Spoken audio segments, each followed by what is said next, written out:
যেই ব্যক্তি ইমাম খতিবের সাথে খারাপ আচরণ করবে ওই ব্যক্তির নামাজ ওই ইমামের পিছনে সহি হয় না। মনে রাখবেন, ইমাম সাহেব আপনার থেকে বয়সে একটু ছোট হতে পারে, কিন্তু আপনি তাকে ইমামতির মুসল্লায় দাঁড় করিয়েছেন, যেখানে দাঁড়িয়ে নামাজ পড়িয়েছেন বিশ্বনবী মুহাম্মদুর রাসূলুল্লাহ সাল্লাল্লাহু আলাইহি ওয়াসাল্লাম। কাজেই কথা সাবধানে বলবেন। পয়গম্বর বলেন, যেই ব্যক্তি আলেমের সাথে খারাপ আচরণ করে সে যেন আমি নবী মুহাম্মদের সাথে খারাপ আচরণ করে। যেই ব্যক্তি আলেমের সাথে বদ আচরণ করে সে যেন আমি নবী মুহাম্মদের সাথে বদ আচরণ করে। এক শ্রেণীর মানুষ আছে আমাদের সমাজের মধ্যে, মসজিদের মধ্যে এসে শুধু খুচাখুচি করে। আছে না নাই? কথা বলতে হবে, আছে না নাই? ইমাম সাহেবকে পর্যন্ত, খতিব সাহেবকে পর্যন্ত তারা ধমক দিয়ে বসে, বলে হুজুর কি করেন আপনি? চাকরি করেন না? বেতন দেই না? কয় টাকা বেতন দেয়? মাসে 50 টাকা। আছে না নাই এমন? মাসে 50 টাকা দিয়ে তার যেই ধমকের পাওয়ার 50 লক্ষ টাকার উপরে। কথা বলেন ঠিক কিনা?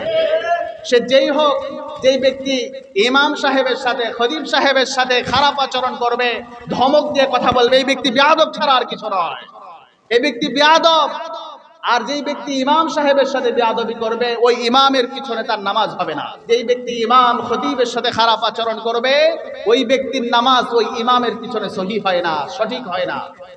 মুহতারাম হাজিরিন, মনে রাখবেন, ইমাম সাহেব আপনার থেকে টাকা পয়সা একটু ছোট হইতে পারে, আপনার থেকে বয়সে একটু ছোট হতে পারে, কিন্তু আপনি তাকে ইমামতির মুসল্লায় দাঁড় করিয়েছেন, যেখানে দাঁড়িয়ে নামাজ পড়িয়েছেন বিশ্বনবী মুহাম্মদুর রাসূলুল্লাহ সাল্লাল্লাহু আলাইহি ওয়াসাল্লাম।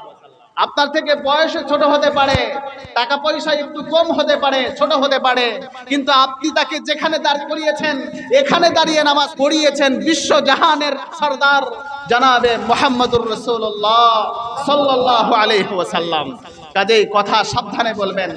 পয়গম্বর বলেন, যেই ব্যক্তি আলেমের সাথে খারাপ আচরণ করে সে যেন আমি নবী মুহাম্মদের সাথে খারাপ আচরণ করে। যেই ব্যক্তি আলেমের সাথে বদ আচরণ করে সে যেন আমি নবী মুহাম্মদের সাথে বদ আচরণ করে।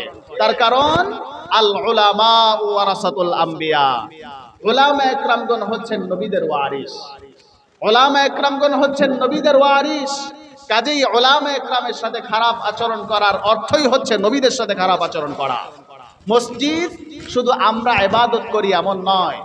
আমাদের ধারণা আমরা মসজিদ খুলে ইবাদত করে আবার লাগিয়ে চলে যায় না। মসজিদ শুধু আমাদের ইবাদতের জায়গা নয়। আল্লাহ তাআলা কোরআন কারীমের মধ্যে বলেছেন, ওয়ামা খালাকাতুল জিন্না ওয়াল ইনসা ইল্লা লিয়াবুদুন। কার কথা? জোরে বলেন, কার কথা? আল্লাহ তাআলার কথা।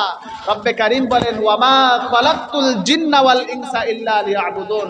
আমি পৃথিবীতে মানুষ এবং জিনদেরকে সৃষ্টি করেছি আমার ইবাদত করার জন্য। বলেন সুবহানাল্লাহ।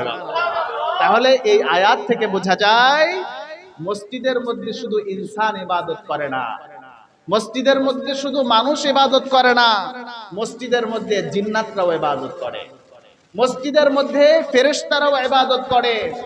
কাজেই মসজিদ শুধু আপনার আমার জন্য নয়, মসজিদের মধ্যে ফেরেশতাদের ইবাদতের জায়গা, জিন্নাতদের ইবাদতের জায়গা।